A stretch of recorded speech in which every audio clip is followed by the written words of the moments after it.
Good evening, all. My name is City Van TV, and welcome to our live match reaction to Chelsea 1, Manchester City 3. Best performance of the season.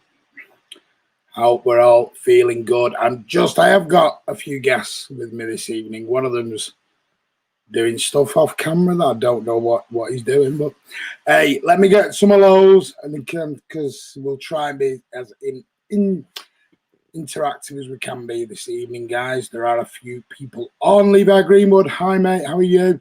Dupe's very, very happy. Anthony Almar, evening gentlemen, best performance of the season so far.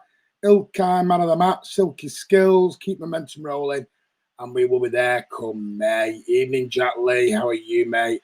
Let's go. Big win, says Ghost to Grade. Superb performance, says Alec Johnson. We outclass a great team. Yeah, I say till I die.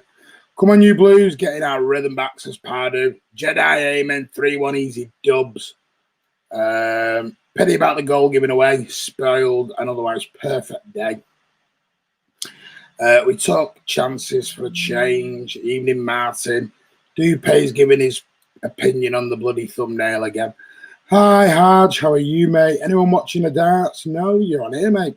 Ozzy, evening, mate. How are you? Silky Gundogan, says Dupe. Andrew Quinn, dodgy first 10 minutes. After that, we were awesome. And Charlie Everett says, evening. What I'm going to do now is bring in one of our first guests. And I think you might know him. But there he is. Yeah. Sorry, I thought you were going to go for one of the others. No, I'm bringing you in first.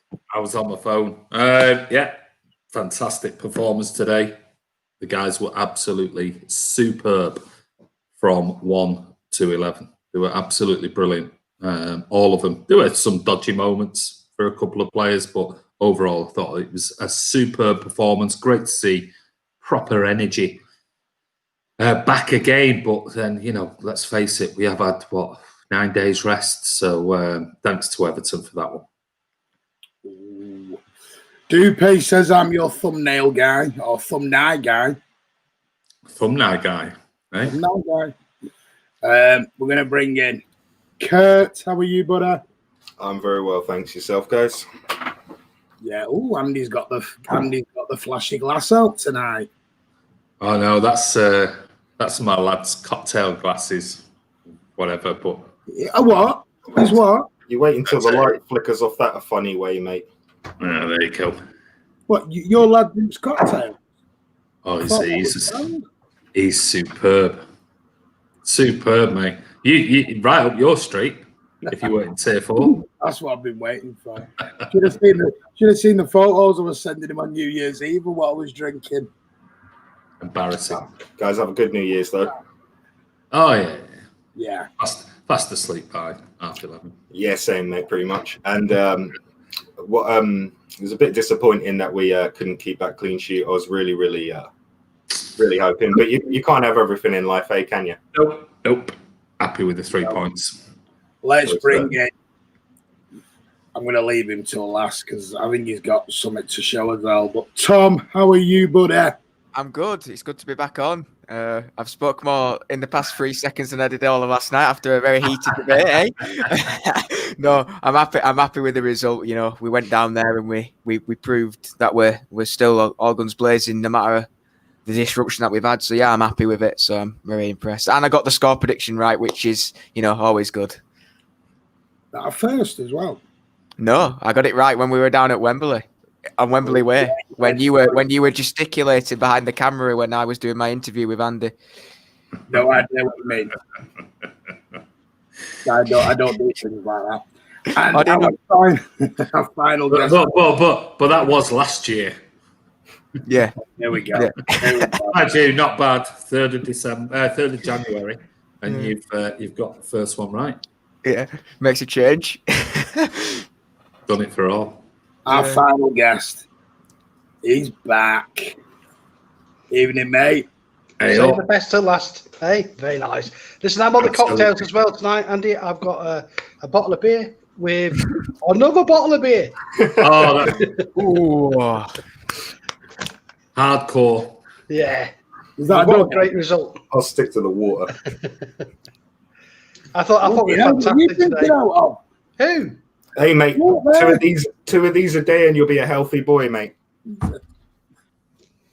He's brought his watering can with him onto the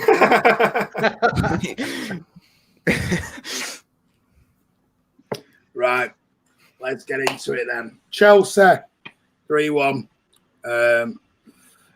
Dodgy first 10 minutes, and then we sort of took over then, didn't we? We'll go around the table. Your thoughts on the game initially. I know, Andy, you've given a little bit of yours, but one thing I will say, for the last 2 hours, all I've heard is how poor Chelsea were. Well, People no. didn't realise there was 2 teams there today, wasn't there?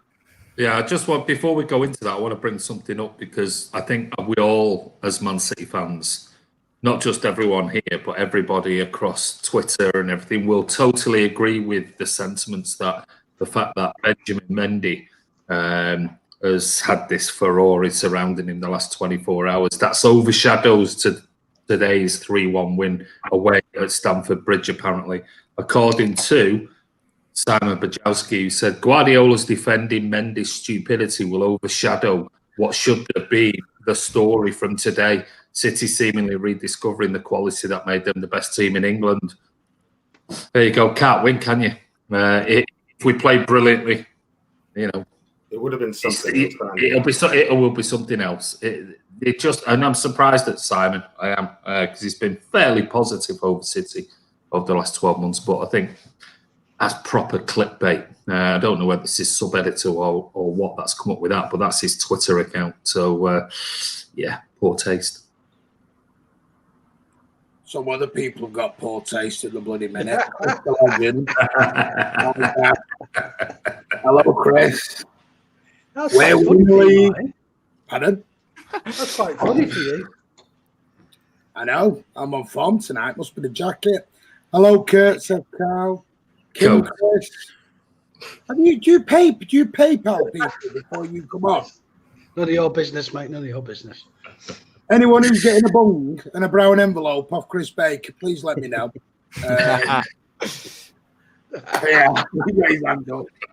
Andy, you said you wouldn't say anything. Alex. Right, that's it. Beg your pardon. Whoa.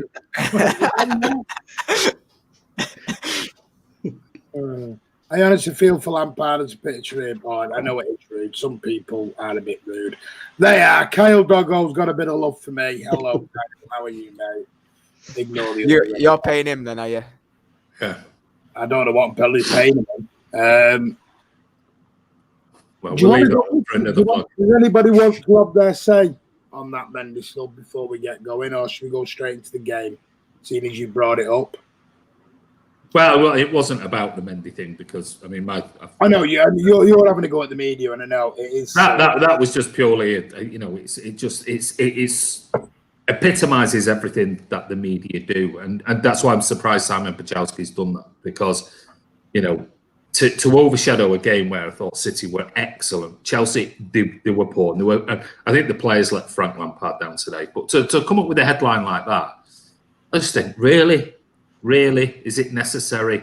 You know, and I know he did, you know, say that City were brilliant and back to the brilliant best, but why start it with that? It just, you know, it's that I do we've seen with Simon Bajowski. I've had my run-ins with Simon on Twitter and things like that, but overall, I think he's generally a pretty decent journalist following City. But I just think there's no need for it, and we've seen over the last 72 hours or so all the negative sides creeping back into the way sports, you know, journalists are reporting City again. You know, it's Kyle Walker this, Martin Blackburn in the Sun this, and Mendy this and Mendy that, and the Lo Celso and all the others at Spurs get a little bit of a headline. I was running through the papers this morning, all the online papers, and it was just, you think Mendy, who, I mean, I spoke to my neighbour. My neighbour's a Liverpool fan, and he was talking about today's game. And And he was saying, "Oh, what do you think of the Mendy thing?" And I said, "You know what?" I said, "Mendy came out and he's admitted this whole thing from the beginning, but I don't think he's done anything drastically wrong. He had a party in his house, and he invited, albeit there was a private chef there that could have been quite easily social distancing and leaving food on, for him. We don't know that, but his niece's boyfriend and their partner or something like that, they invited 2 more people by all accounts than they should have had legally, because the other people in the house were within his bubble, so he was entitled to have them there. So yeah, stupidity. The biggest thing I said to my neighbour was, I just can't believe these footballers. Are they really that thick? Did they really not care? Are they really not ask because they've got so much money that they can post a picture on their Instagram and social media accounts of, Tottenham players and another club's player all celebrating at once, and Mendy posting. Just don't put it on social media. Then nobody knows. Nobody knows about it. Yeah. Nobody can prove it. Nobody can nothing else. So, but he's come out. He's apologised. There will be an investigation. He'll probably get a massive fine.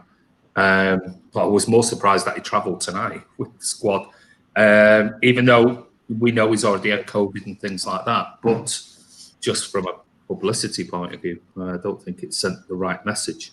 But no. There you go. I am going to bring in a super chat of Harry Gillam. Thank you so much, buddy. Appreciate that. Let's not lie. He's going to go tomorrow, Frank. He's in the morning. They will get 2 shilling. I wouldn't be so sure. We'll get top 4. Bit shame if they do. I think that'd be very harsh. I am going to bring in a comment off Roddy Beaver, one of our regulars, who's unfortunately got some sad news. And it's, "Hi guys, wife in ICU. So today lifted and distracted me for a little while today. And wish your wife all the best, Ronnie. All the best, mate. It's not great at the moment. And I hope she recovers quick. And all the best, mate. Not good news. Well, I said it. If anyone, like we've always said, Andy, Chris, me, anyone, you need to talk, you need anything, send us an email, mcfcfantv@gmail.com, and we'll have a chat with you. And if you need our numbers as well, we'll give you a chat as well if you need anything. Right, Andy then, Chelsea, 3-1. Was that our most dominant performance of the season? A City back? Who's that to? Andy. I did say Andy first, didn't I? I thought you were going to go to one of the others because I've already had my little opening. Oh, go on, Kurt. Go to Kurt. I'll set you back. Well, I don't necessarily think it was the best performance. I think it was probably the most complete performance if you take into account we were away from home. We were against a very good squad with a lot of good players.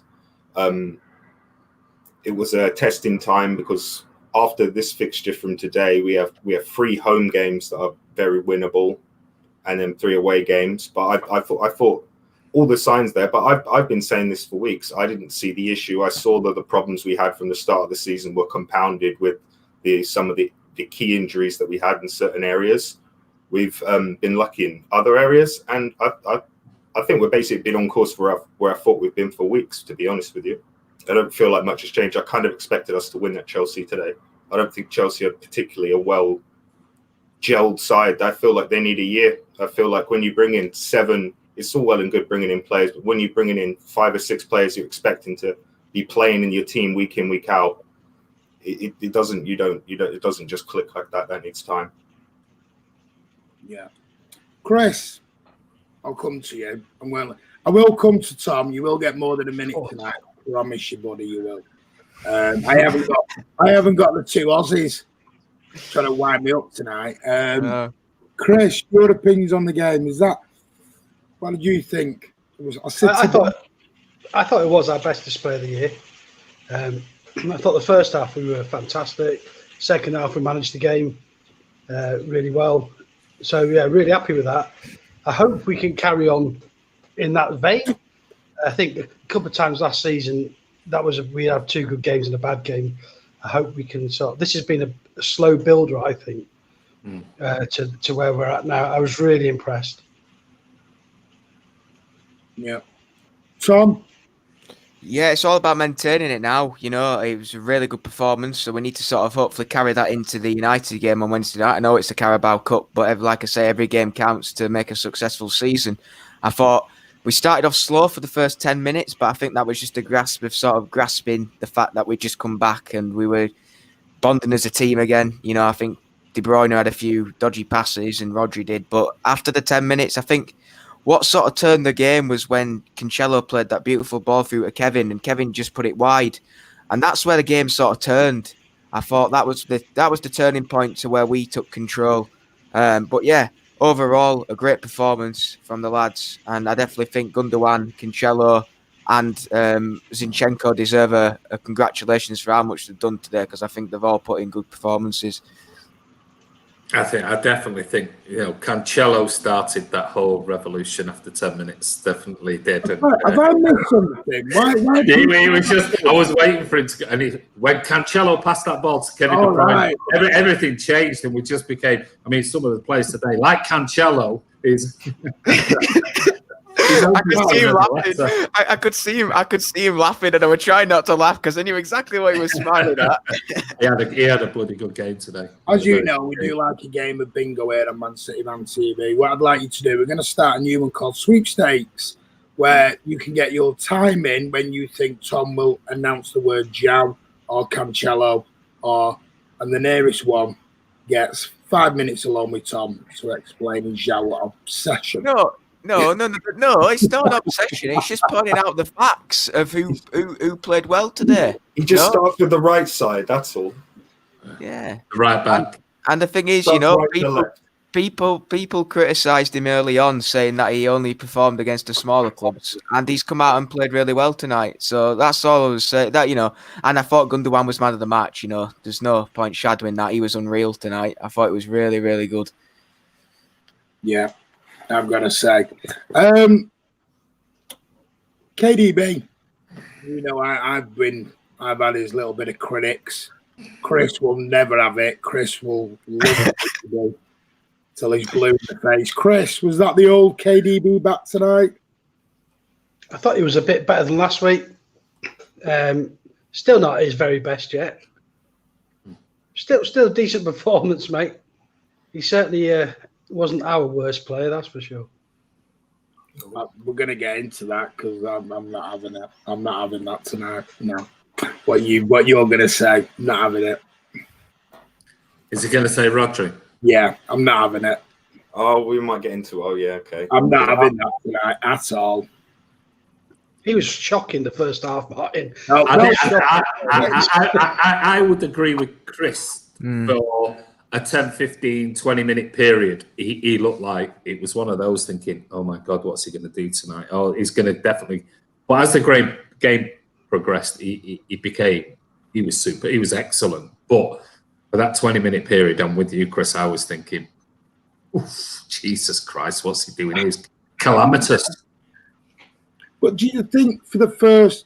I'm going to be honest, for the first 10 or 15 minutes, we weren't in the game. We didn't touch the ball. He gave the ball away a couple of times.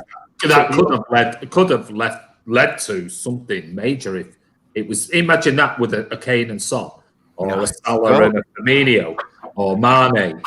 We'd have been 1-0 down or 2-0 down. A couple of those mistakes. But fair play to him. After that, he settled down. I thought his passing. I was watching his forward passing as well, according to, I don't know who it was last night on the vlog, said, oh, he has 200 passes, but they're all sideways. That's bollocks. I think it was Alan. It's nonsense. It is. One thing, and this is what from last night's vlog and also on today's performance, you've got to remember, he might pass it a lot of times sideways. He does. We know that. But Pep doesn't want to lose the ball on one side of the pitch if there's not a pass on. He'd rather move the ball. And if you go back and watch the All or Nothing documentaries, he constantly says, move the ball. If there's nothing on, move the ball to the other side. Move. And that's why it goes back and forth across the pitch. Might not always be, let's face it, might not always be the best to look at because it's not a Kevin De Bruyne ball type through ball. But everyone raves when City kept the ball for 44, 45 passes and post it all over Twitter about, oh, look at the way we keep the ball. We never went anywhere with the ball for about 30 odd of those passes for that brilliant move. Was it against Arsenal with the Sane goal? You know, we never went anywhere. It was only the final 3 or 4 passes we did anything. Everything was across, keeping the ball, triangular football across. So, you know, sometimes he can't win, Rodri, but I do agree tonight for 20 minutes, a little bit. Did anyone see KDB kick the ball back to Edison from our own box? I didn't hear anyone going, that's negative. He's kicked it a far way to Edison, mate. Stefan. Yeah.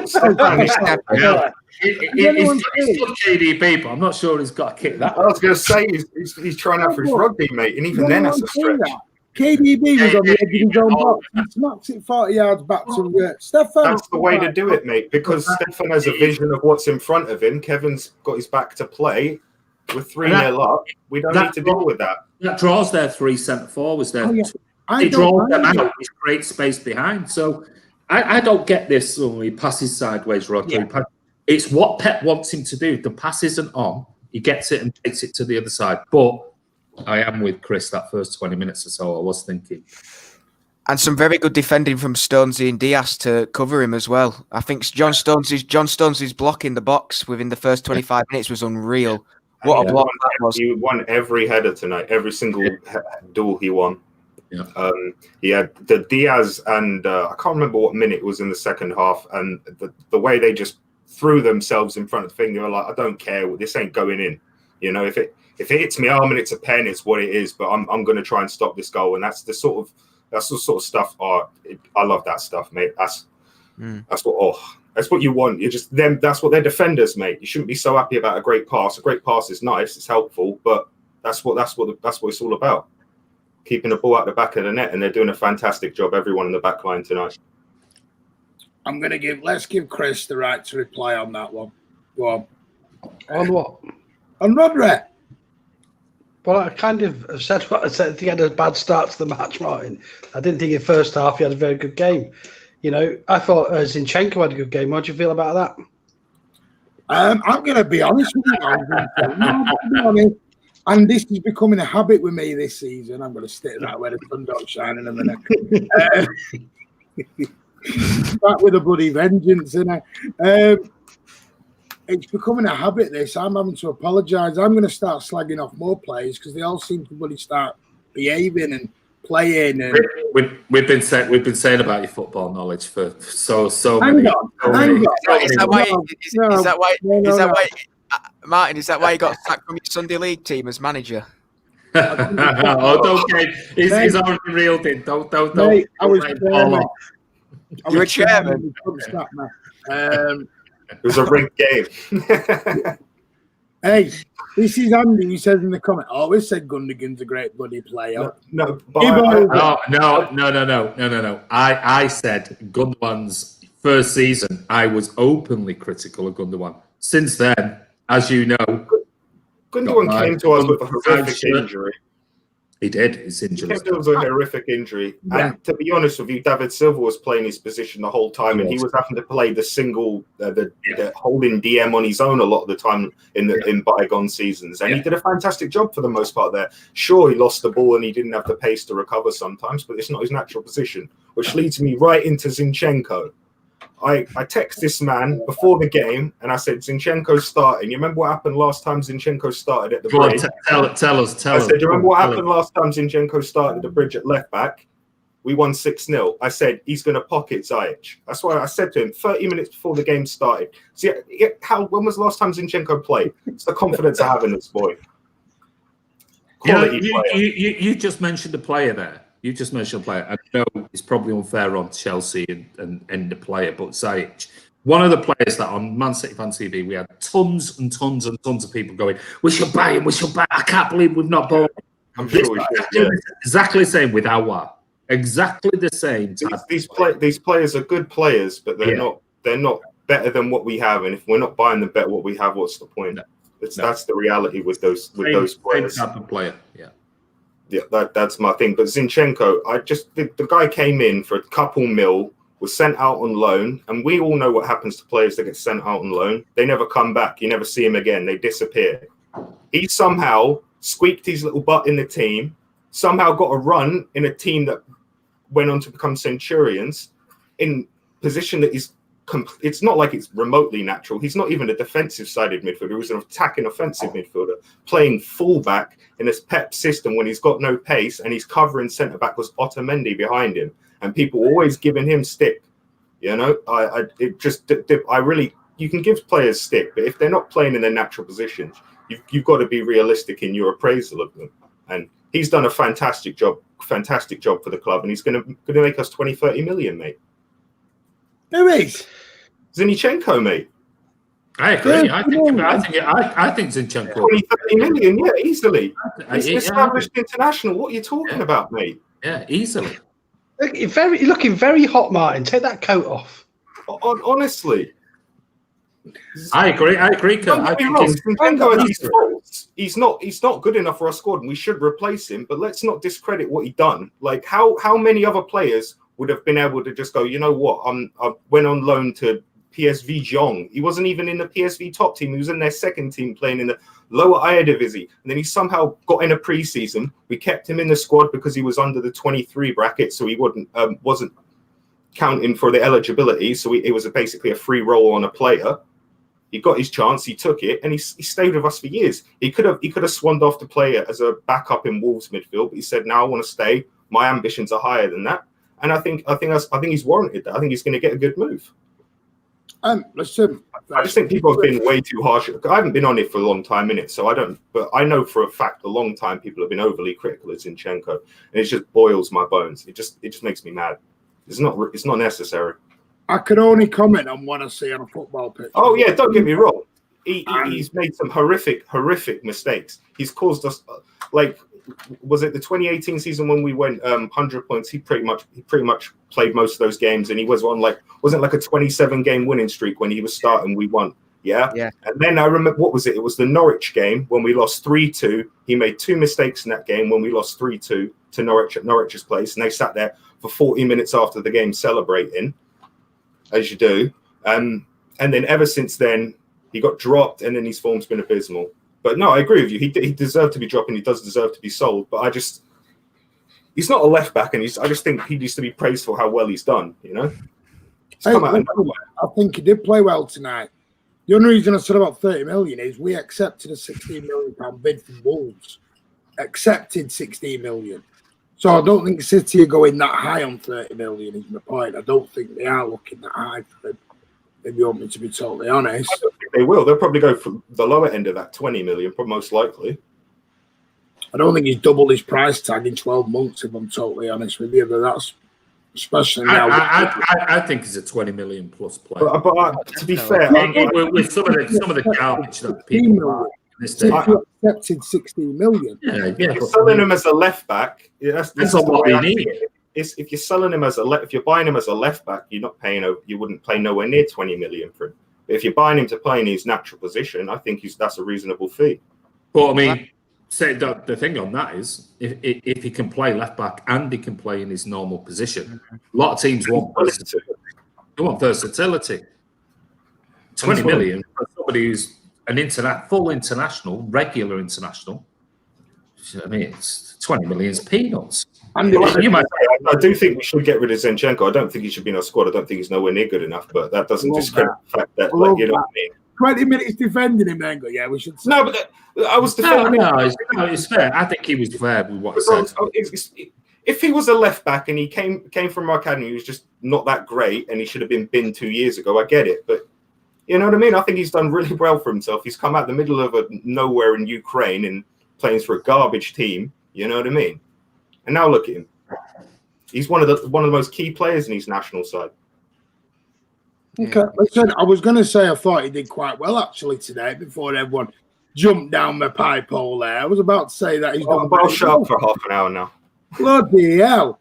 It's like a repeat of last night. Tom, are you all right? Do you want to say something on Zinchenko? Well, I've always sort of we had the debate a few months back about Zinchenko, and I was saying how he's done a lot for the club. He you know, in the times that we needed him, he's done what he had to do, and he's been a good performer.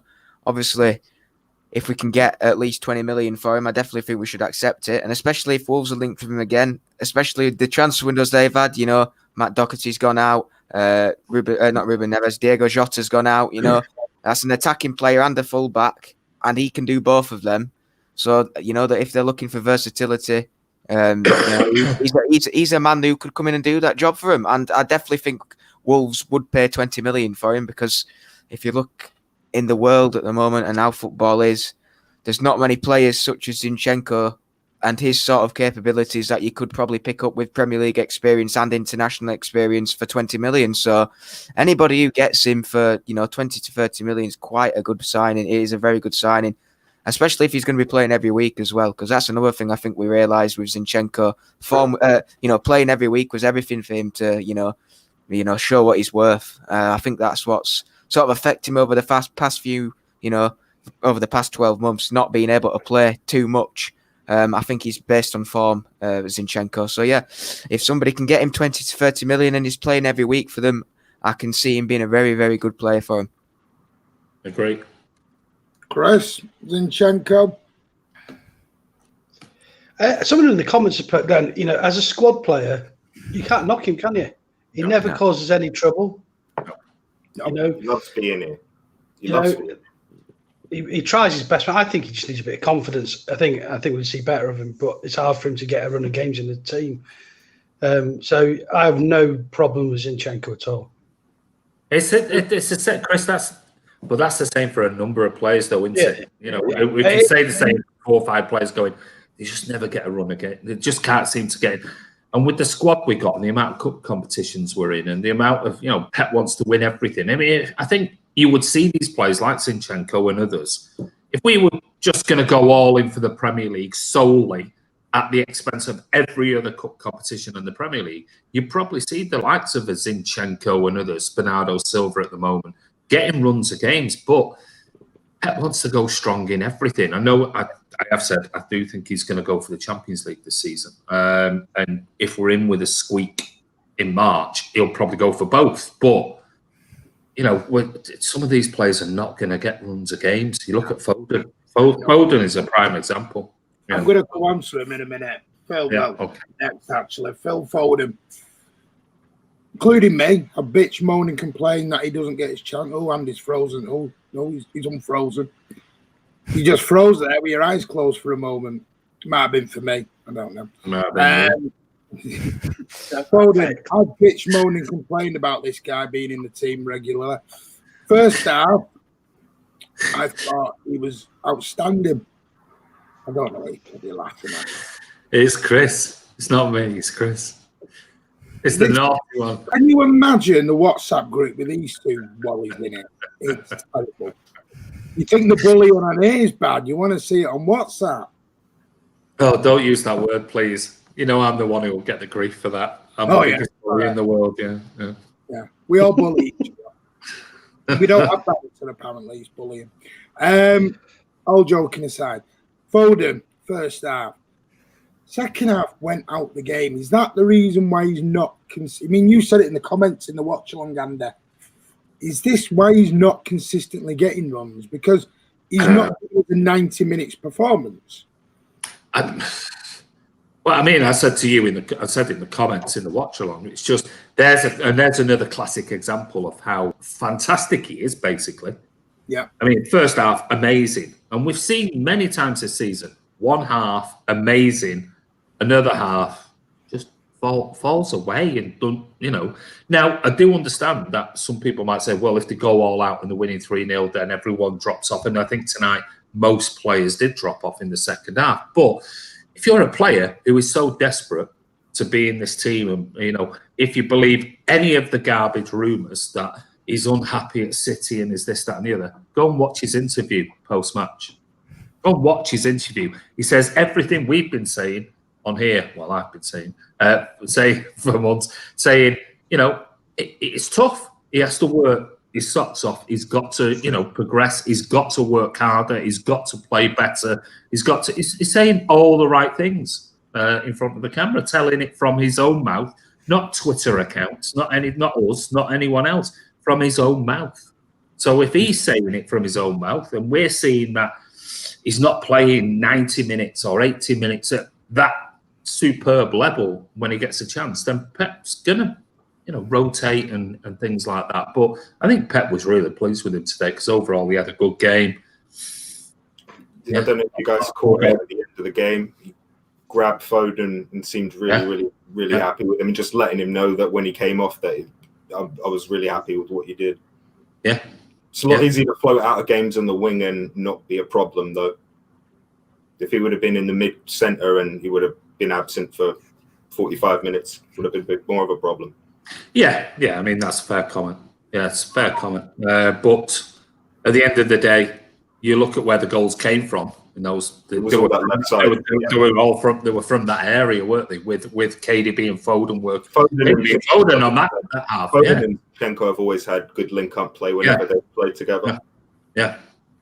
I'll tell you, there's not a lot of love for Mendy in the comments at the moment. The reality is, people are, like I said to you the other day, people are angry and stuff because of the lockdown. And if they see him, people who are rich and multi-millionaires have got all this, and they're breaking it. They're thinking, I can't see my family, I can't go do this, but these guys can go do that. It's ridiculous.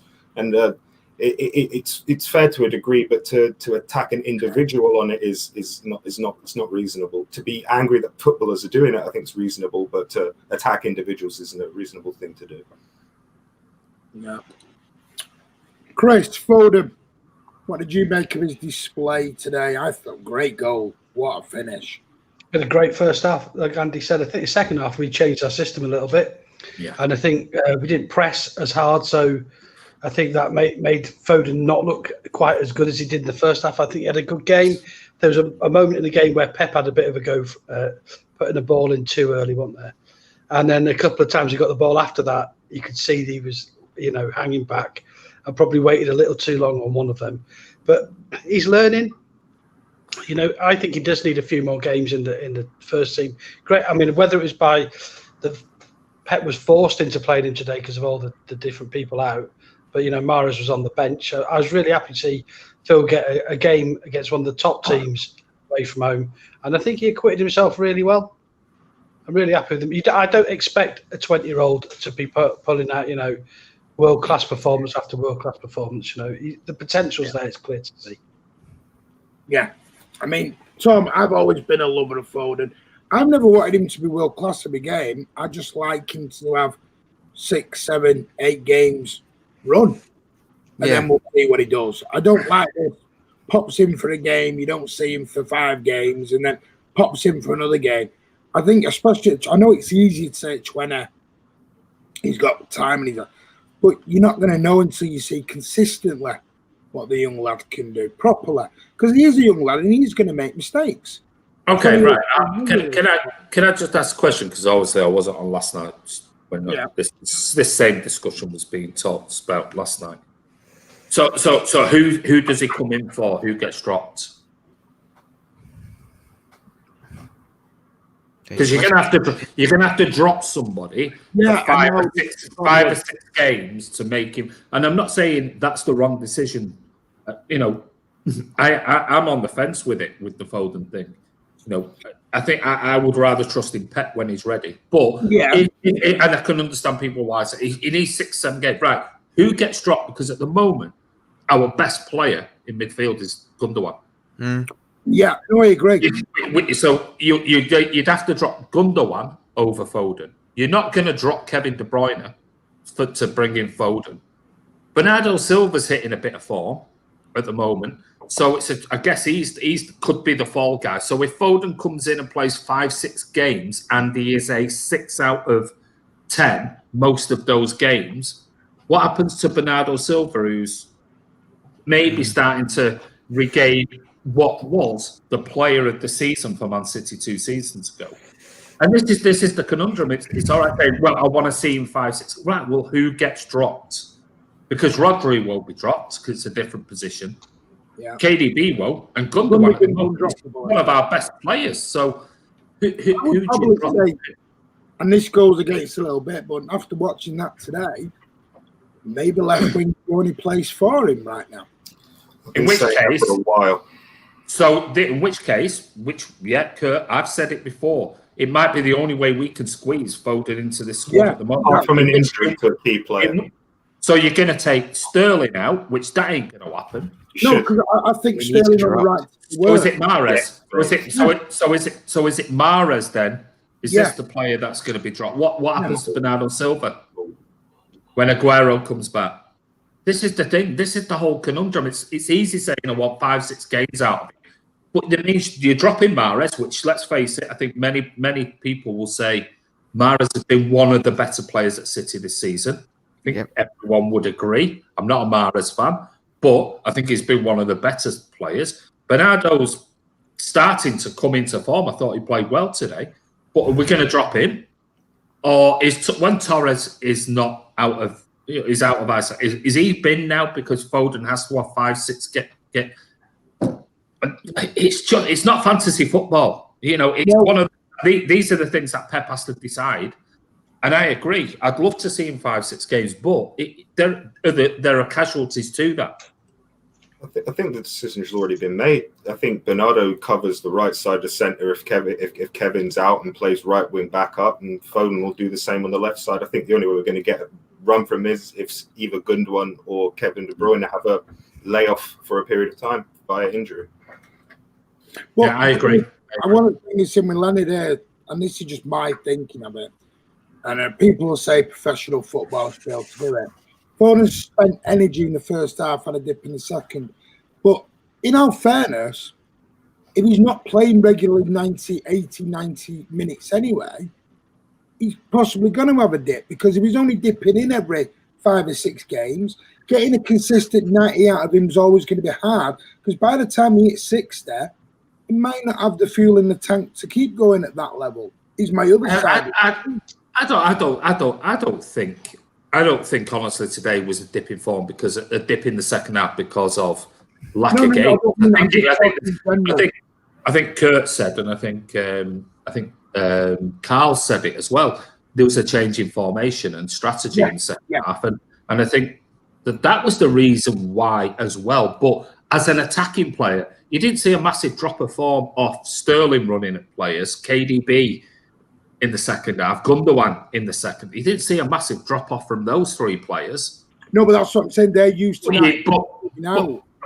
Oh, come on. Foden's 20. 20-year-olds can run non-stop. You look at all the players that run non-stop. The young kids can run and run and run. I don't buy a Gundogan. Phil Foden can't run more than Gundogan because he's played a few games. I don't buy into that. Tom, did you feel like Foden was even pressing less in the second half? Because I felt like he was pressing just as hard. I felt like that's why him and Bernardo were picked, because they'd cover those flanks really well against their fullbacks. I didn't think like he was sluggish in the second half. I don't know about yourself. Yeah, I don't know with Phil. He seemed like he was just playing how the team were playing in the second half, really. There's a lot of them that are looking, I reckon a lot of them saw, the 3-0, and a lot of them have seen that Wednesday night's coming up, and it's an important game to the club to get into a final of a competition that's only a one-legged game. It's like playing a semi-final at Wembley, really. It's not a two-legger. So, I think, he was like the rest of them, who were just sort of doing what they needed to do, sit back, maybe try and hit them on the counter-attack, with a 3-0 advantage. I think that's what it was. I don't necessarily think that he needs to play so many games to make this form that he supposedly has, because when he does play, he gets the chance and he plays well for 45 minutes, then sometimes sits back. And if that's how Pep's going to utilise him at the moment, then so be it. He's still getting game time. He's just got game time in a big game where, the likes of Mahrez could have played, who's been in form, but Foden got the opportunity and Bernardo was pushed down to the wing. I really do think that he did play well today. But, it's just a case of, does he need to fulfill that for 90 minutes to show that he's what he's worth? We'll have to find that out. Obviously, we'll see. Maybe he might start again on Wednesday night, and if he does the same thing, then what's going to happen with that? Is he just going to play a good 45 minutes and sit back all the time? Is it because he's like like Martin said, is he too tired? Is he just playing 45 minutes or what is it? So I'm pretty sure we'll see in the next few weeks if he's going to start playing a few more. If this COVID thing carries on with our team, if he starts playing a bit more regularly, this might be the chance to show that he can play, every week and play to a good standard. Oh yeah, I mean, I think if he hits the levels that he can hit, well, it should be a start for me every game. Agreed. Brings energy and everything, but that's not what we're saying. I think Ivor's made a comment here and said, "Why is everyone having a go at Foden or something?" That's not what.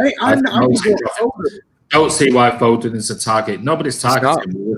We were talking about why is he not playing 5 or 6 games on the run, and we were trying to explain.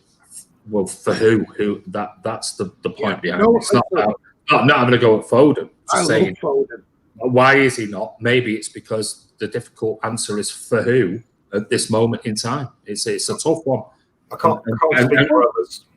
Chris, let me bring you in. I don't know if you watched last night. I don't want to add too much, but I think it's a good question. Well, unfortunately, I did, Martin. Yeah. Pardon? Unfortunately, I did. I thought you lost control of it, mate, if I'm honest with you. But we'll have this debate away from the public, mate.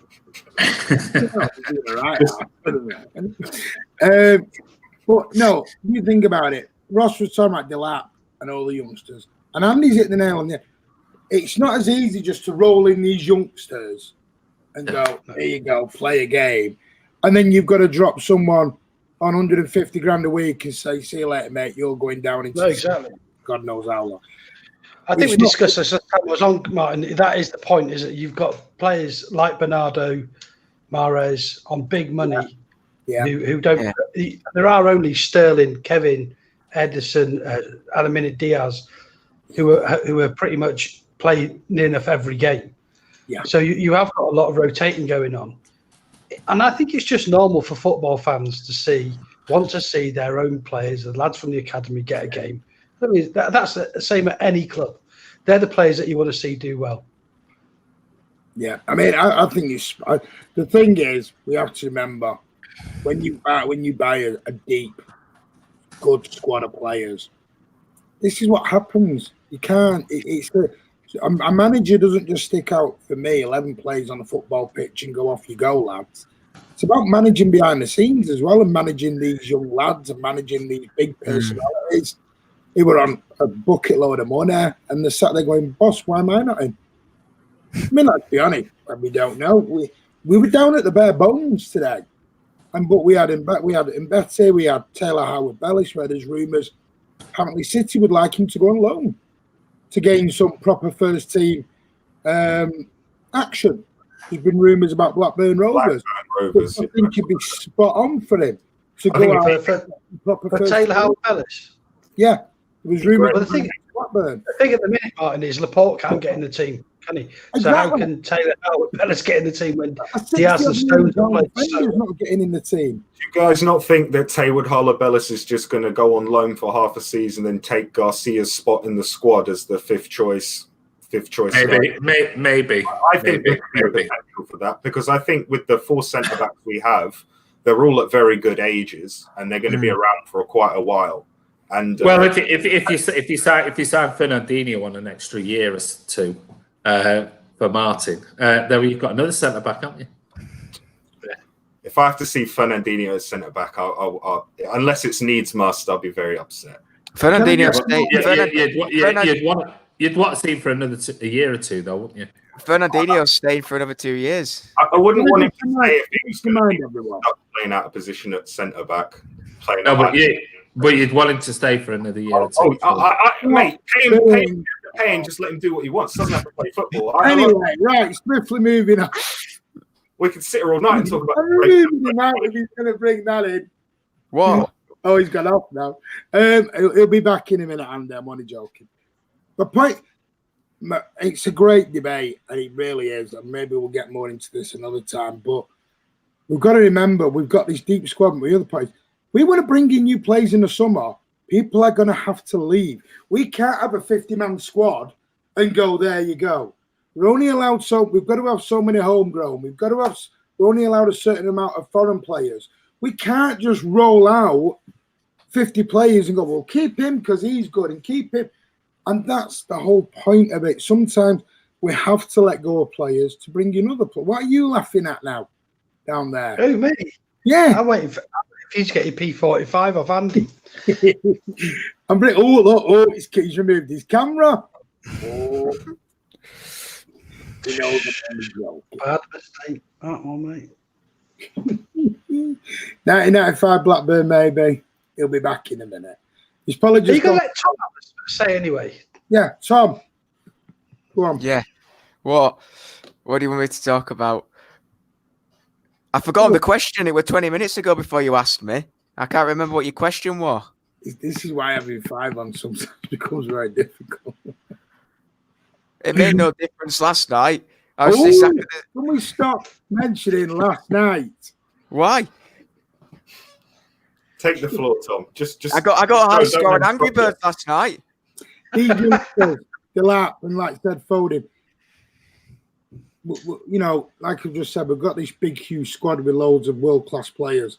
Yeah. Not that easy to try and just slip all these kids in and everything else, is it?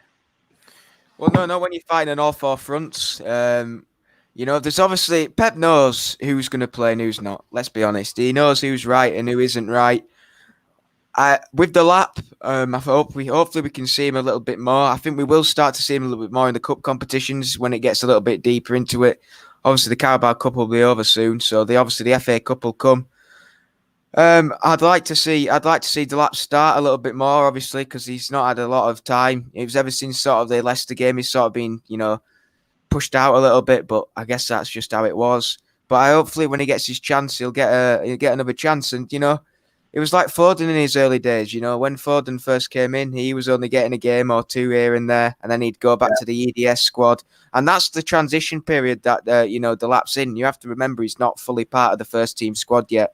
He's still classed as an EDS player who gets brought up into the first team, just like obviously Tommy Doyle's moved into our first team squad now. But you know, it's just like Harwood Bellis as well. He's the same. He's not a first team. He's not classed as the first teams in the first team squad. He's classed as obviously a backup from the EDS, but he's not. He doesn't need to be listed on that. You know, the 23-man squad that UEFA asked for in the Champions League and stuff like that. So I think we will see a lot more youth being brought in at some stages of this year, based on how tight and how the schedule is because of how COVID's, you know, disrupted it, and the fact that, you know, the Euros is in the summer too. I think we will see a lot of the youngsters play again this season, which is why I think you're seeing a few of them on the bench. I think there was, I can't remember the guy's name, but one of them was on there. He'd come in. I can't remember his name for the life of me. Yeah, that's it. Yeah, maybe we'll see him at some point, you know.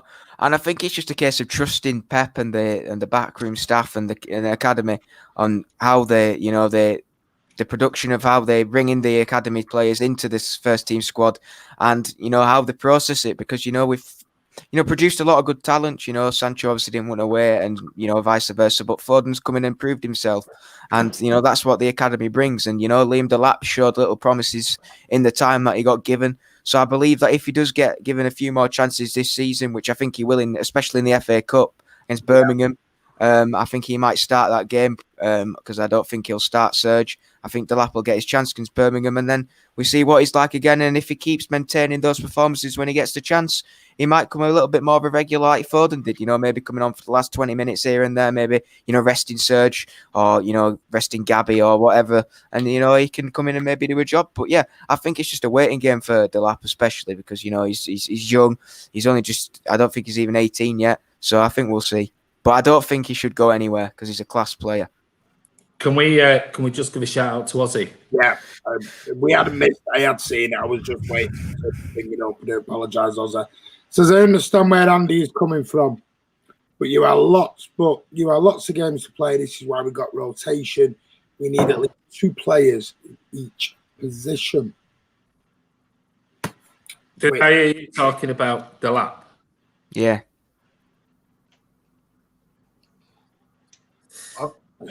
Complimented him. I was complimenting him. Absolutely, Becca's belief. I got only 17-year-old kid. Yeah. he's now supposed to be. We need to be playing more. We've just been moaning about Foden, who's 20. Not saying he should play more. No, I'm not. I'm not. Nobody said to you, Martin. See, it shows you. And he should be playing. He's 20 years of age. Delap is 17. He's had a couple of starts in cup competitions for City, or whatever. I don't know if you guys watch EDS.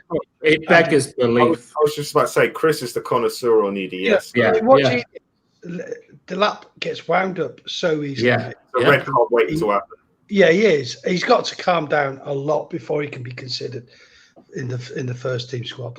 I'm not saying he shouldn't be given a chance, and like I think Tom's just said there, cup competitions and that's the time to have a, against a lesser team, let's say, Birmingham or something. Maybe the likes of Delap might get a chance, but for people to come and say Delap should be starting now because we haven't got a striker. Well, Kevin De Bruyne just played in striking role tonight, and who would you rather have in that team setting up and the opportunity to score? Kevin De Bruyne or Liam Delap? They said Rory then.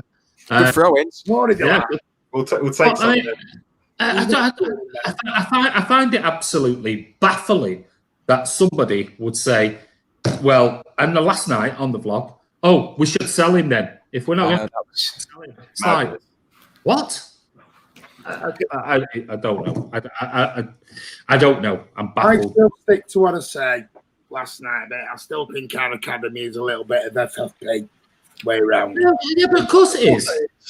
Well, that's why we made 150 million quid from it. Of course it is. I'm not saying it's a bad thing. But it's not an academy that won't bring through players if they're one, good enough, and got the attitude and mentality like a Phil Foden, who is actually comes out. I'm not going to moan. 25 million for Iheanacho. I ain't going to moan. Not at that anytime. Can I just move on? Go on. No, go on. No, you're spot on with that final comment there. 25 million for Iheanacho. Yeah. Was he good enough for City? No. Not even good enough for Leicester. Come on. Let's have a bit of sense about the whole thing. Oh, bless them. Ilkay Gundogan.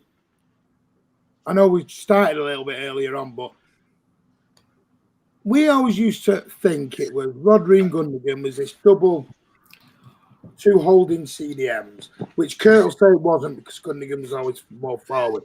But, it was. Well, no, I know. I'm saying it was. But Gundogan, for me, is now the player that we signed from Borussia Dortmund. He's now playing that Dortmund role as that number 8, breaking the lines, coming forward, getting back. And I think he's a breath of fresh air at the minute. I don't know whether it's the haircut, don't know what it is, but the guy's looking like the Ilkay Gundogan we bought from Borussia Dortmund. For me, I think you just hit the nail on the head there with that question. Why? Is it because he's finally free of injury? I don't know. I mean, I'm asking you guys. I've got no idea because he is absolutely superb at the moment. Go on, Kurt. I think it's two folds with Gundogan. I think it was before he was most of the time being played, like I said earlier on, in as a DM with David Silva and Kevin De Bruyne in front of him when Rodri wasn't. I don't know about that one. Yeah. He's got some tap-ins to himself a £25 million move. That's all Iheanacho. All we have to say about that one is when we beat Leicester 1-0, he had that chance. Yeah, he was quality for us, mate. Right in front of our goal. I bricked myself. I were actually we were in 3-1-6. Yeah. Bricked out. Daddy Jesus is getting in the Leicester team. Iheanacho isn't. He put under and he's replaced Iheanacho. Iheanacho's out the door. But I think it's twofold. I think it's the fact that most of the time he was playing auxiliary positions in seasons gone by, i.e. he was playing as the only DM, and that he's not a DM. He's not remotely close to a DM, to be honest with you. He could be as a deep line playmaker with someone next to him. That makes sense, which is, I think, what Pep did earlier on this season. But I think Pep's now realised that you just need to move him further up. We need to have players closer to the goal. And I do agree, we were playing with 2 DMs at the very start of the season. But as the season's progressed, every game it feels like he's been getting further and further forward. I've been saying for a while that I want Kevin De Bruyne to drop deeper, but it's been whatever Pep's been doing to him now has been working really well. And Gundogan's, I think, benefiting from getting an actual set position that he's playing and a set role. Sorry, I'm laughing at Ivor's comment. Gundo is playing great. Pep will drop this. You know that's never going to happen. Never. Pep Loverboy. He's always still been, no matter how he's formed. Tell He's you what, always I don't Pep's know Loverboy. Him and Sterling, mate, they're going nowhere. Yeah. I don't know whether it's Pep and Gundogan or Tom and Joe. I don't know which one's got the biggest love affair going on at the moment. We have to talk about Sterling as well. Yeah. Yeah. Well, anything on Ilkay Gundogan? Is it the hairdo? What is it? It's form, Martin, isn't it? That's all it is. He's getting regular game time and he's in good form. And he's a very good player. So, now he is injury-free. You expect him to be producing, and he is. I think he played fantastic today. Not sure if I've got him as man of the match, but he was definitely up there. We'll get it. I've got to say, though, but that turn on that goal. Yeah, it was a good goal. If Very that was good goal. Kevin, we'd be raving. He did several of those in the midfield. Yeah, I know. We do need to give credit to Foden's touch to receive the ball from Zinchenko, because Zinchenko pinged it and it wasn't on the floor. It was about knee height, and he did very well to deft touch it and roll it on straight to Gundogan. It was a beautiful goal. Stones in the air looking amazing. Time Pep break them up as well. Pep's learning his lessons. It's as long as he's ever been in a job, he's changed. Razmataz, he's finally on the right. How did he play for you? He was all right. I don't think he was too good tonight. I thought he's obviously we've won 3-1, so I'm not going to criticise players, but he wasn't. He created chances well, but he should have scored that 1-on-1. And no matter what anybody says, a player of his quality should be finishing it from there. He had lots of time. He should have slotted it in. A lot of people I saw, in the little group chat we have with a few of us lads, I think one of the lads said, he had a bit of banter, he said he meant to hit it off the post for Kevin. Somebody around a laugh, he says did it on purpose, it was knowledge. But yeah, I think he's I don't know what it is with Sterling at the moment. He played really well when we were attacking for that first half. But he still had chances where he should have, played it across or, taken the shot earlier. I don't know what it is with him at the moment. He's 50-50 with me, because if the potential is shown in seasons gone by, maybe it's his haircut, maybe Gundogan's changed his haircut and he's playing good, and Sterling's changed his haircut and he's not playing as good. I don't know what it is, but, it's nothing to worry about with Sterling, because a player of his class always makes an impact no matter what. So it's not necessarily a bad thing that he's not, up to standards, because having Sterling in your team over any of those wingers is far better than having the other guys in. So it's not necessarily a criticism to him. It's just a sort of, boost up to standards that you've shown in seasons gone by. That's all it is. I'd have Sterling in the City team every single week. Every single game. I'd have more. Yeah, we know what he is in front of goal. He's either, if he don't think about it, he scores. If he has loads of time, but my God, does he just terrify defenders? He drags them all over the pitch. I mean, some of his. Let's forget the goals he missed. He did some absolutely brilliant things tonight as well. Yeah, for me anyway. I think he's getting a bit of harsh criticism because he's not scoring as a winger. My criticism always comes to the level I expect of a player. If someone's shown that they're at a level and they're not at that level when it's a sizable drop off, I'm generally always a bit harsher. So I'm always harsher on players that I think are better. If I think a bad player's played badly, it's like, well, he's a bad player. I expect him to play badly. So I think it goes the same with the good players. And I just think, I don't know, it's difficult because I just think. I'm a big person of principle, and pretty much every player's been dropped through if they've had bad form, and Sterling's the only one who hasn't. And he just, out of principle, he should have been dropped 2 or 3 games ago. That's just my opinion. But like I said, that's just based on the fact that if you're going to say people are going to get dropped if they're not on form, he's not been on form for a very long time. I've got to be honest.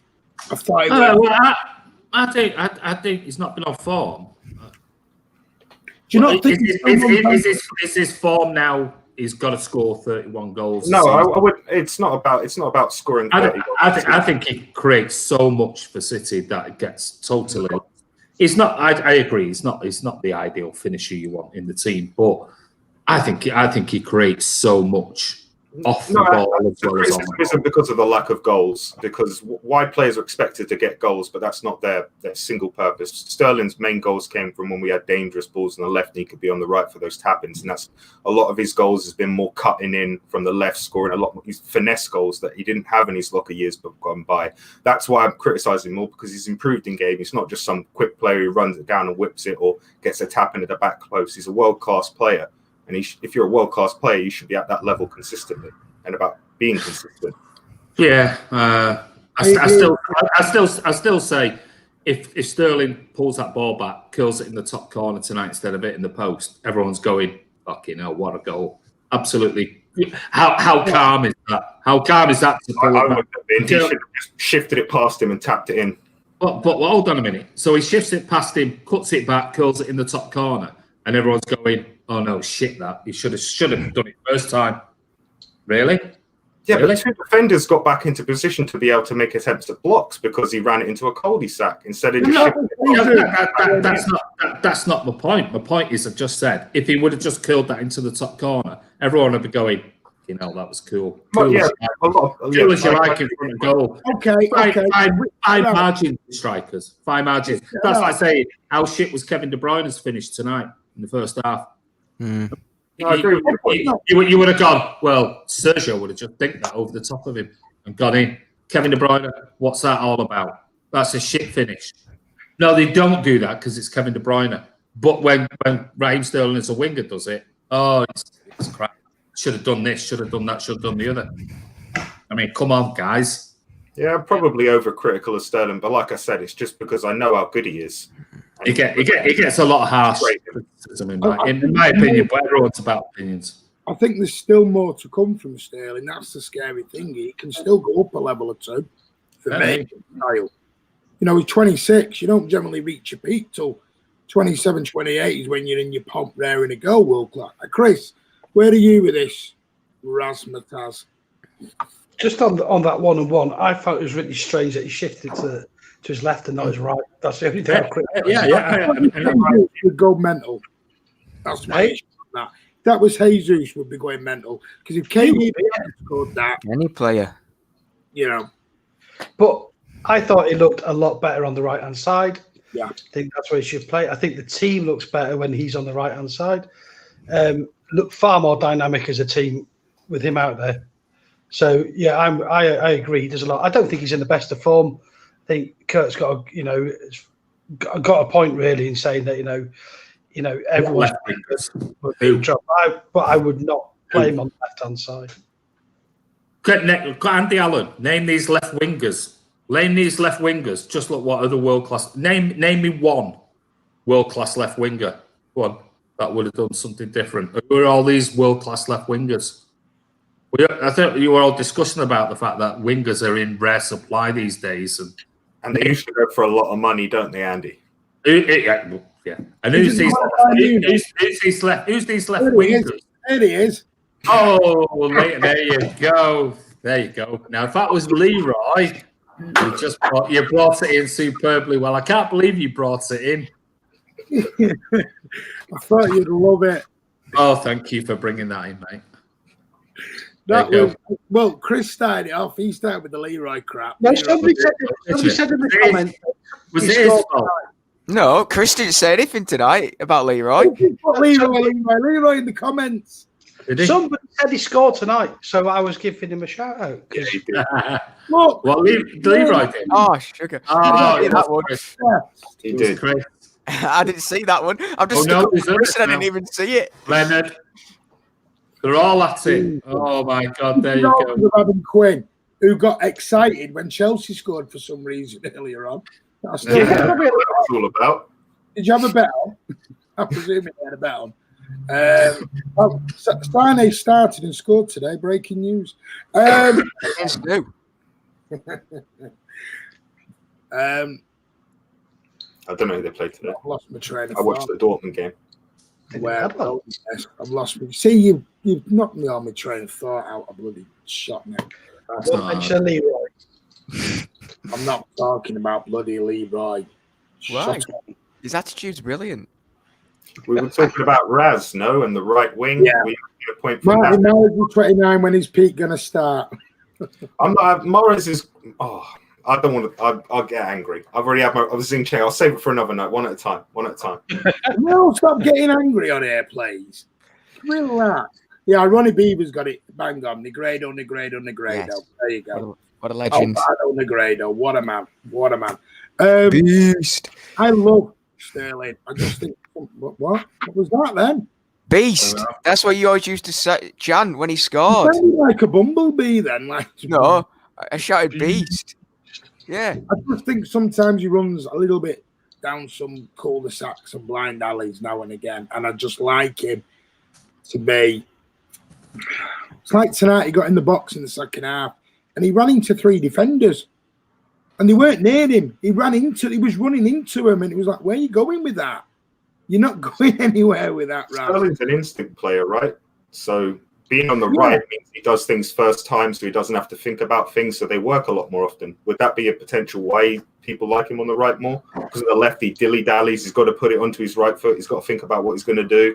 Whereas on the right, he just, like a talent, like a skillful player, you just do what you do. Yeah. Mane scored 6 goals. Sterling's 4. Both got 4 assists.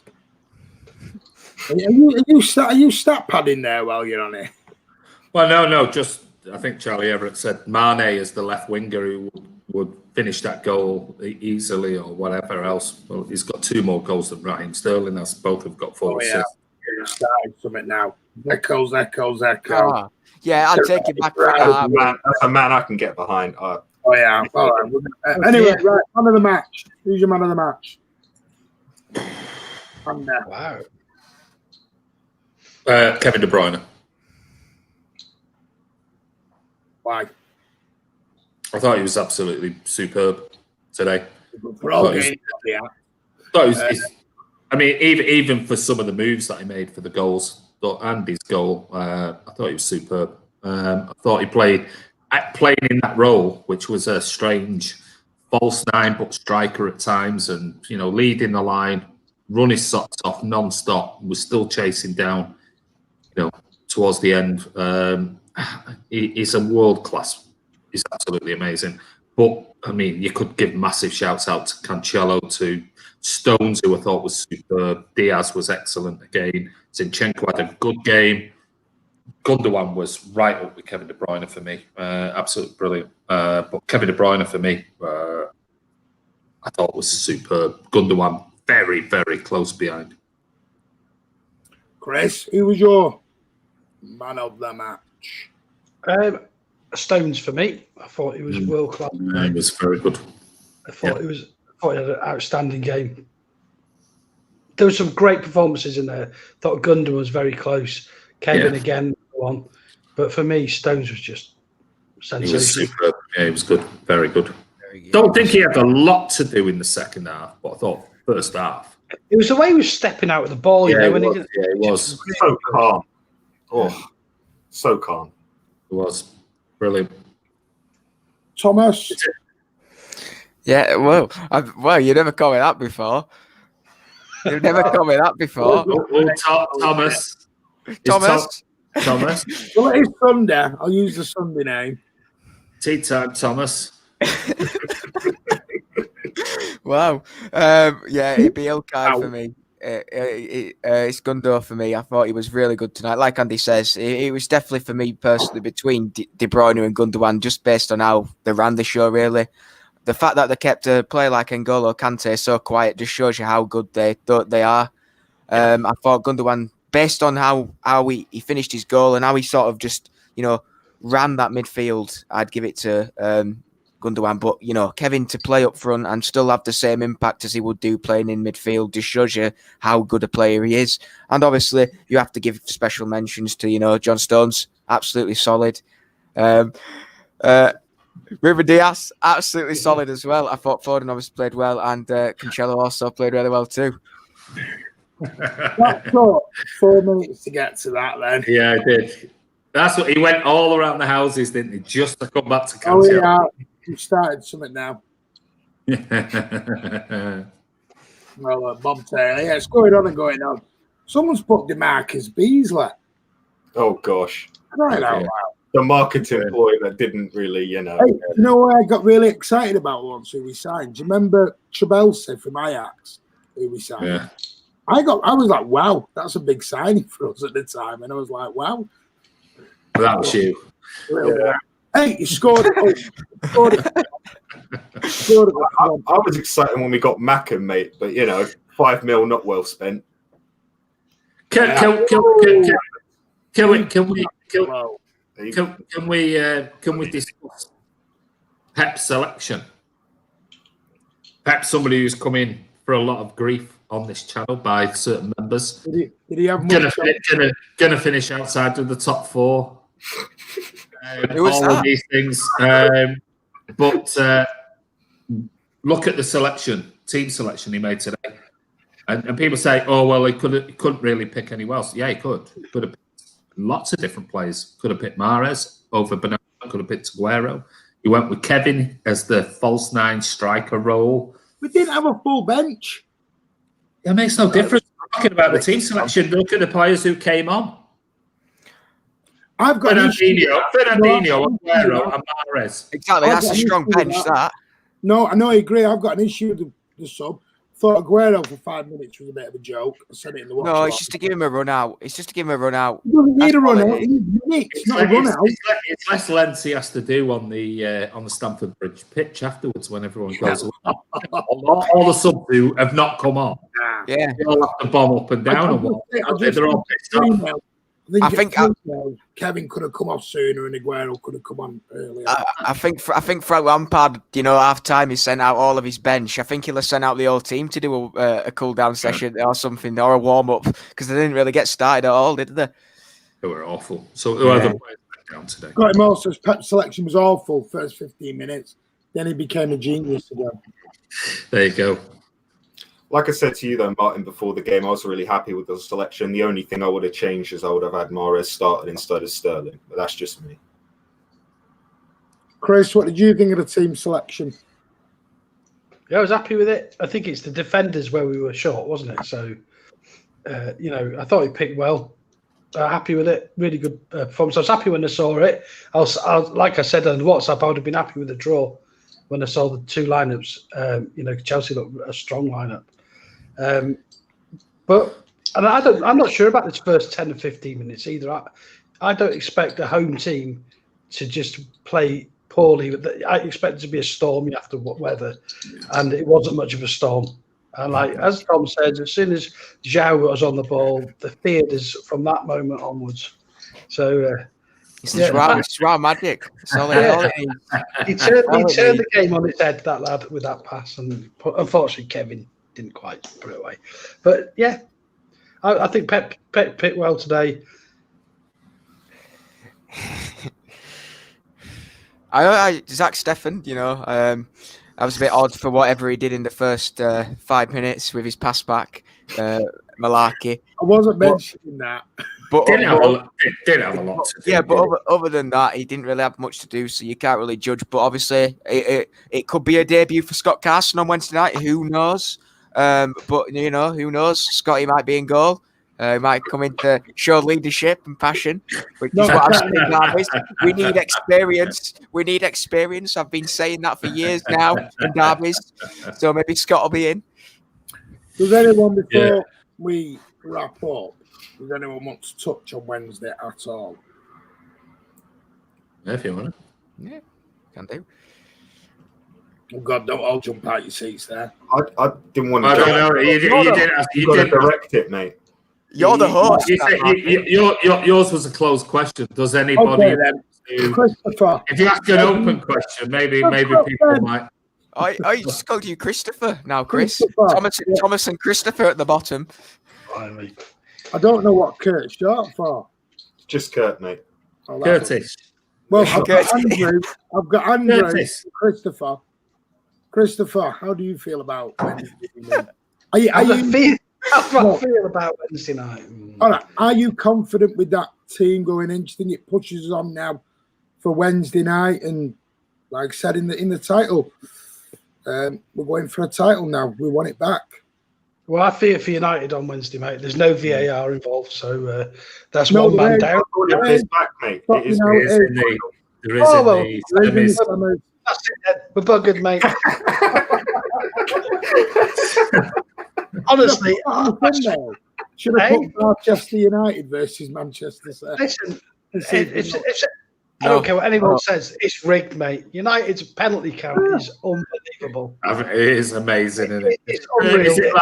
Is it well, how many is it? Have you got the stat there? It's like 39 in 58 games or something. Yeah, exactly. something The thing is, they're just utilizing their training sessions really well and focusing on what's important for them. They're just like, we only play in the 18-yard box and we go everywhere we can and figure out how we can get it done.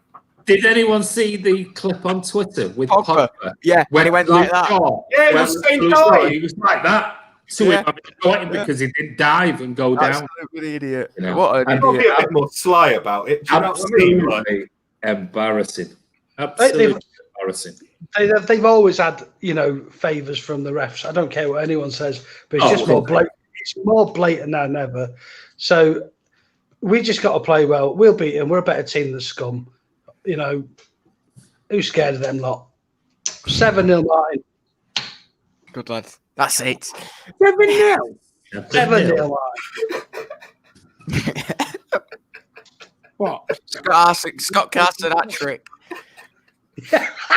Rabona's a pen that we get in the 95th min. Yeah, one of those. Kurt, I'm going to say sensible, but I don't know who the bloody most. I'm probably the most sensible one out of you five anyway. I was five. Kurt. Oh God! It's Already made the. Sorry, simple before as you start, Kurt. Martin just made the most stupidest comment of 2021, and we're only 3 days in. That's going to be his comment. Records are there to be broken, mate. Records are there to be broken. What can I say? And he's just having his white wine spritz, so you remember that. I think it's just as simple as this with Manchester United. It's a flow chart. Does Fernandinho start? If the answer is yes, it means we win. That's all I've got to say on it. Would anyone change the team Fernandinho. for Wednesday? Andy, would you change that team at all for Wednesday, or would you go exact same 11? I don't think it makes any difference because if I take a quote from that most amazing film ever by with Kevin Spacey, remember that quote, Kaiser Soze, the greatest trick the devil ever pulled was convincing the world he didn't exist. And like that is gone. Well, that's just like VAR. And that's just about everything that happens with Manchester United. The greatest trick the Premier League ever pulled was that they don't favour Man United. It's clear to see, and they do it in sight. They don't care anymore. They don't care anymore. The decisions they make for anybody to get 39 penalties, is it, in 58 games or whatever? I mean, come on. So I don't think it'll make any difference what happens with the lineup, because they will do everything they can to get the two red shites at the top of the league and back, because they're already on the front page of everything. You only have to go on any online rag, and all you see is 40, 50 stories about a game that happened last night, and there's like 50 different angles of it. And a little bit about City or Everton or somebody else. It's all about the two red shites. All it is. So I don't care who plays. Keep the same team. Go to the final. Oh, there he are. Here they come. Hey. Oh, I tell you, it's like going 50 minutes. The red shite are in. Here we go. Here we go. We got him. We got him. We got him. Hey. We got him. Oh, they are. Well said, Chris. Ryanair. Not allowed.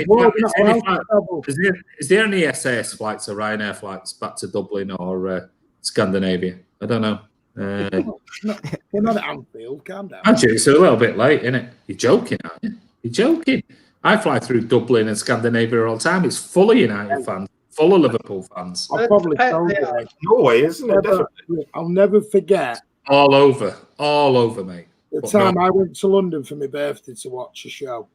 Come back through Euston Station on Derby Day.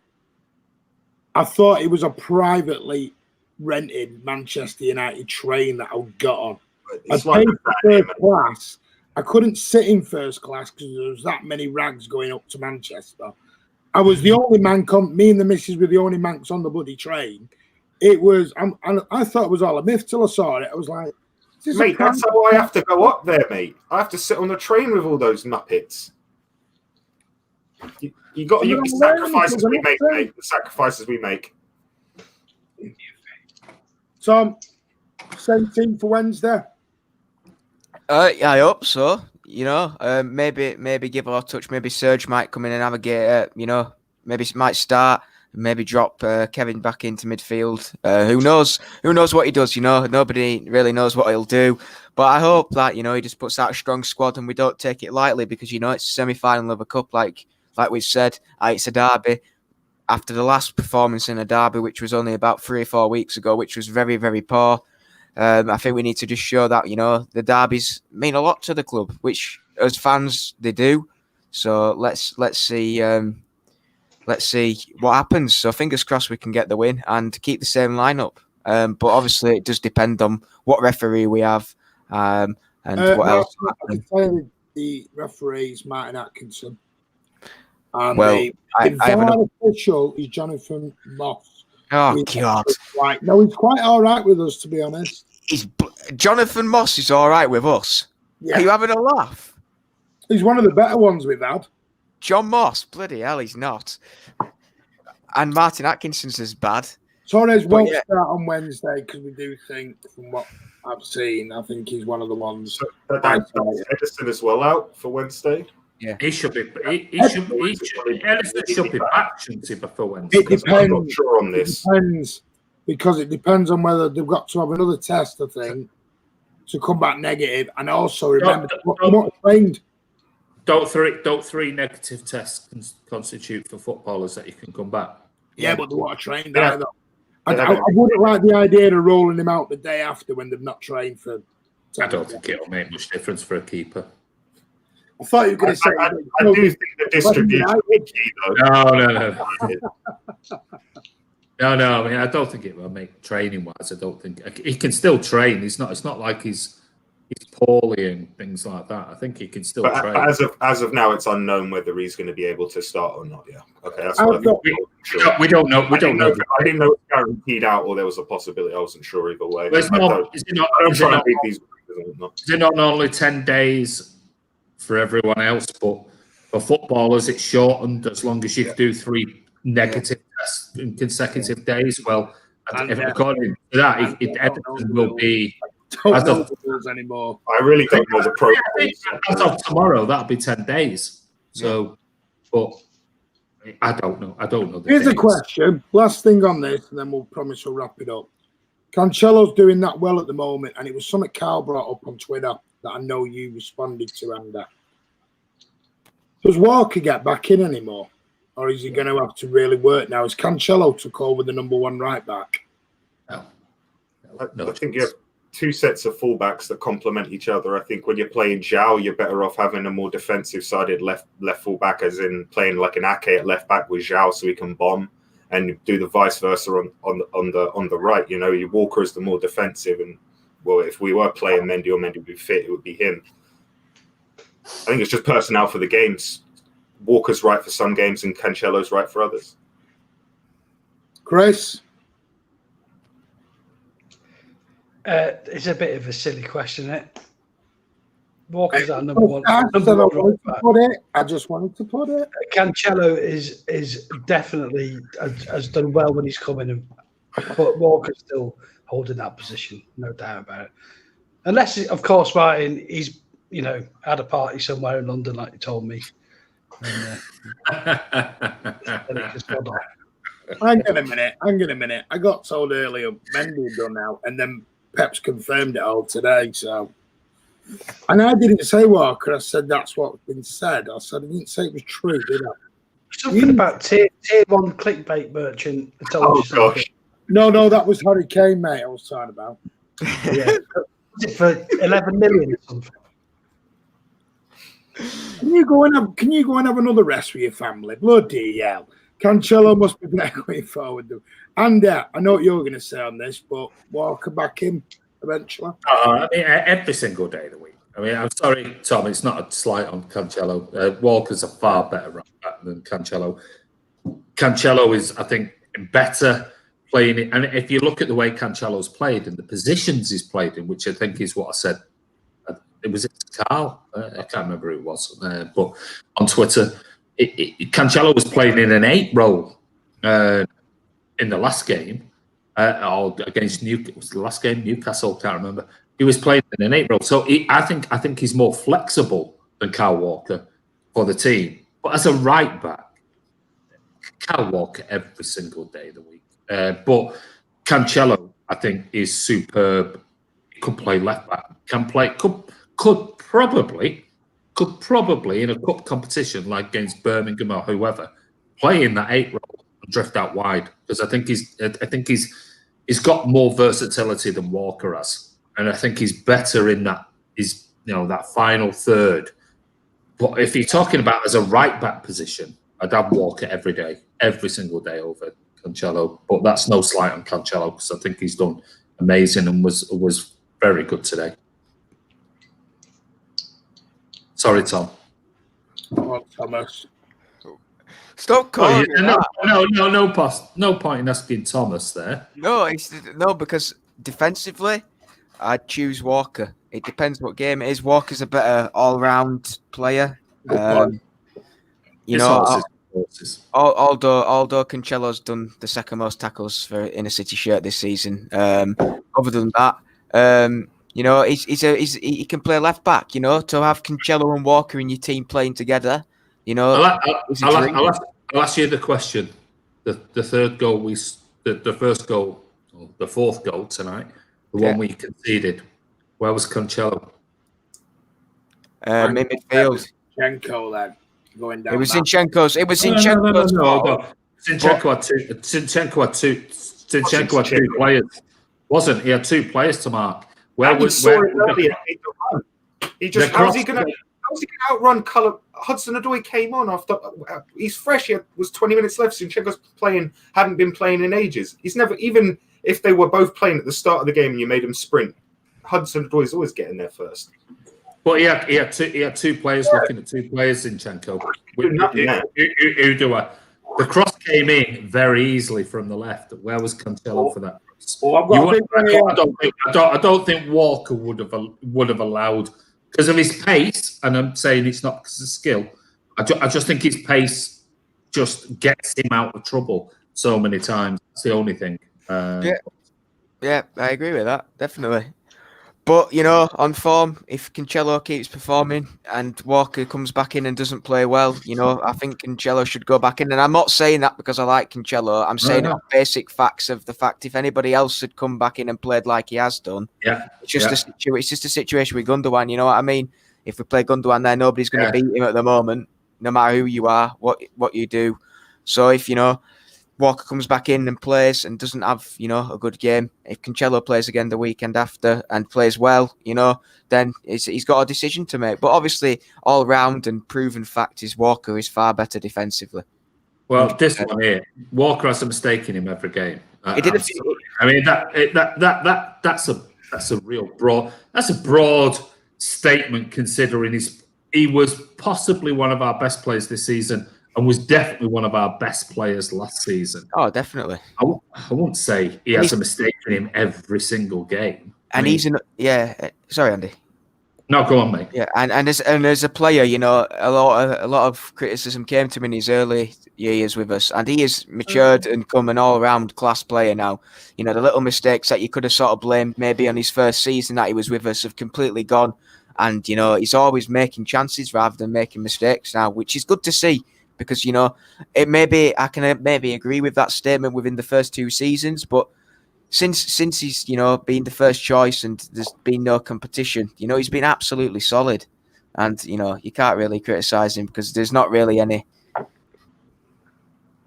Don't know whether you put that up earlier, but there you go. Hey, listen, I think Cancelo's been superb, but the question was, sorry, which mate, one? I went fishing and got a nice. Yeah, well, don't worry about me. Kurt bit like an absolute, like a mackerel. He went. Sometimes you've got to, haven't you? I'm already. I think they're two different players that offer different roles, isn't it? And do I look like a bloody fisherman? Don't even answer that. Don't even go down that road. Right. Bait.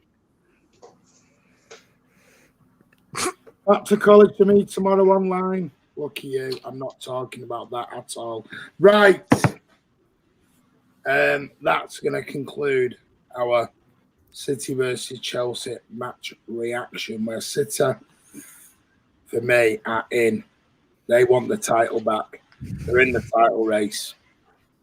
hold on. What's that? What's that? Sorry. What was this? Well, just repeat that again. Martin said a month ago, I didn't think we were in a title race. Now I think we are. That's all right. Wow. I didn't know whether I had a bit of a problem there. For everybody in the comments, right after this is finished, just put 1 minute 35:30, and then everybody can witness Martin saying that he's retracted his statement of us not winning the league. 1 hour, not 1 minute. Hour. No, sorry. 1 hour. Yeah. Sorry. Nice. Well, you can go back to 1 minute 35 and then watch it all the way through. Yeah, there you go. Do that. I have made a decision. There will be no watch along on Wednesday night. I can't do it. Chris made a good point, and my job's not worth it. No, sorry, it's not worth losing my job. I'll do it. If you're being such, I hate watch-alongs. The last one, that United game, was the most boring game I've ever seen in about 45 years of football. It was just. So I'll start it. But I tell you what, if I walk off and it's just a blank screen, don't. Well, I'll tell you what. No, I'll tell you what. Let's do it this way. Does anyone want to join me for one? It'll be less thinking. No. You can't be saying one thing, but then when I say I'll do one, look, he wants to come back. No, I just don't want to swear. I'm going to swear. I'm not going to swear. You're going to swear. You can't do one because it's my show. Andy, Martin, have you seen some of the other channels? I'm not going to name them. They swear all the time. Very monetized. Yeah, well, Martin to the school. Well, What 6-year-old's going to watch us, Martin? You'd be amazed, actually, mate. Trust me. Really? Do a lot of your kids watch you? The people who you... All his kids, yeah. All of them do. Yeah. Jim, Brian, Bob. Ask them to push us to it. All of them. Yeah, good on him. I will be back on Wednesday. I'll be back before then. I'll do a post-match, and I'll do... This is the post-match. I meant on Wednesday. I thought you said you'd be back before Wednesday doing a post-match. I will be back. You can't do one before the game. He's having a mare, isn't he? He's having a mare. He's lost a lot, I mean. I will do a FIFA at some point over the next couple of days. Look at Chris. Chris is just in despair. Oh, mate. How did I get involved in this channel? Martin. I get involved in the bloody channel. No. You've got a busy head at night, Eddie, Martin. Make sure you take that coat off. It will not go down well. No, shut up, please.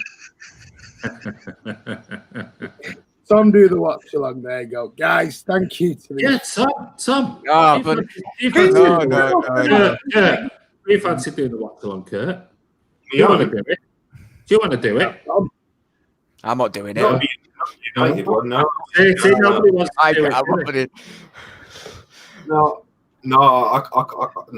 not United. I started the channel. Yeah, I did start the channel, but I don't like watch-alongs. I like to watch the game, but I did do the last derby. It was garbage. I'm talking about me doing it was garbage. As much as the match was garbage. hates them.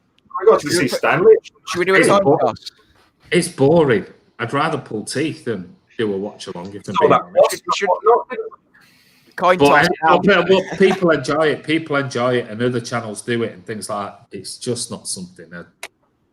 Mine. Why do you? I don't watch other people's watch-alongs. I don't watch ours. I don't even watch. Yeah, don't. I'll come in and go make a comment.